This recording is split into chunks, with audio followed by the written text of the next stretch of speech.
Friends 10th மேக்ஸில் next exercise வந்து 1.3 அதுக்கு வந்து ஃபுல் அண்ட் ஃபுல்லி நம்ம ஃபங்க்ஷன் வச்சு தான் பார்க்குற மாதிரி இருக்கும். ஸோ வந்து ஃபங்க்ஷன்னா என்னங்கிறத ஃபஸ்ட் பார்க்கலாம். எப்படி நம்ம எக்ஸசைஸ் 1.2க்கு ரிலேஷன் தான் ஃபுல் அண்ட் ஃபுல் நம்மளுக்கு யூஸோ, அதே மாதிரி ஒவ்வொரு எக்ஸசைஸ்க்கு முன்னாடி இருக்கிறத சொல்ல உங்களுக்கு ஈஸியாக ஞாபகம் இருக்கும். ஃபஸ்ட்டே ஃபுல் இன்ட்ரடக்ஷன் கொடுத்தோம் அப்படின்னா உங்களுக்கு அந்தளவு எதுவும் ஞாபகம் இருக்காது. ஒவ்வொரு எக்ஸசைஸ்க்கு முன்னாடி அப்படின்னா நீங்கள் ஈஸியாக ஞாபகம் வச்சுக்குவீங்க இல்லையா, இந்த எக்ஸசைஸ்க்கு இதை வச்சு தான். அப்போ இது நான் இப்போ 1.2னா ரிலேஷன்ஸ் வச்சு மட்டும்தான். அப்போ ரிலேஷனை நல்லா படிச்சிட்டோம் அப்படின்னா நம்மளுக்கு வந்து 1.2 ஈஸியாக இருக்கும். அப்படி நீங்கள் வரிசையாக ஒவ்வொன்றுக்கும் ஒவ்வொரு இது தனித்தனியாக வச்சு வரும்போது உங்களுக்கு படிக்கிறதுக்கு வந்து ஈஸியாக இருக்கும். சரி, இப்போ ஃபங்க்ஷன் டெஃபினிஷன் பார்க்கலாம்.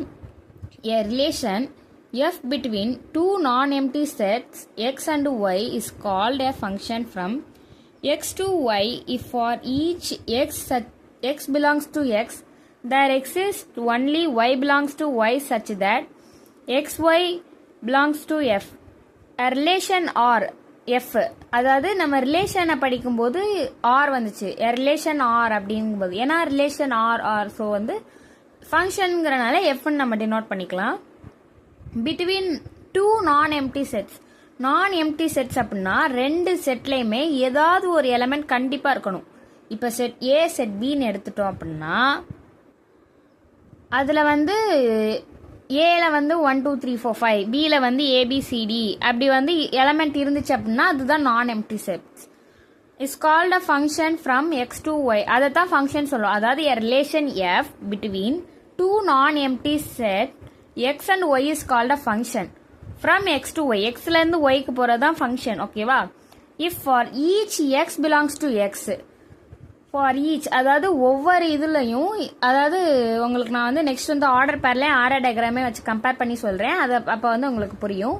Exists only y belongs to y such that x, y belongs to f. That is, அதை எப்படி சொல்கிறாங்க அப்படின்னா f is equal to the set builder ஃபார்மில் கொடுத்துருக்காங்க. x, y such that for all x belongs to x and y belongs to y. இப்போ வந்து அதில் சொல்லியிருந்தாங்க பார்த்தீங்களா, x belongs to x and y belongs to y, இதை தானே சொல்லியிருந்தாங்க. ஸோ நம்மளுக்கு வந்து இதை தான் சொல்லியிருந்தாங்க. அதில் வந்து சொல்லியிருந்தாங்க இல்லையா, அதை எப்படி அப்படின்னா இது வந்து எக்ஸ்ன்னு எடுத்துப்போம், இது ஒய்ன்னு எடுத்துருப்போம். இது எக்ஸ், இது ஒய், இது எக்ஸ், இது ஒய், இது எக்ஸ், இது ஒய், இது எக்ஸ், இது ஒய். இப்போ நீங்களே பாருங்க, இந்த எக்ஸை மட்டும் தனியாக எடுத்துட்டா X belongs to X, correct தானே?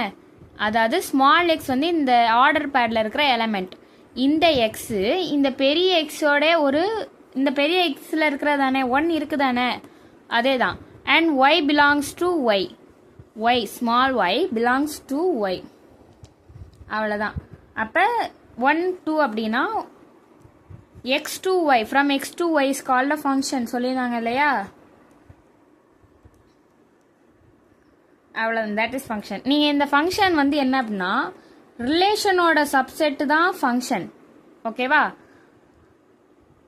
ரிலேஷனோட சப்செட் ஃபங்க்ஷன், இது அதாவது சப்செட் தான் ஃபங்க்ஷன். அப்போ கார்டீசியன் ப்ராடக்டோட சப்செட் வந்து ரிலேஷன்.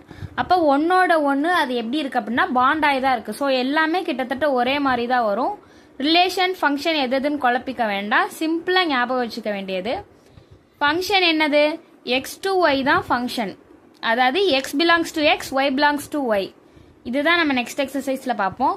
Thank you friends. இதில் எதுவும் டவுட் இருந்துச்சுன்னா கமெண்ட்ஸில் பண்ணுங்கள், நான் உங்களுக்கு அதை சொல்லித்தரேன். Thank you friends.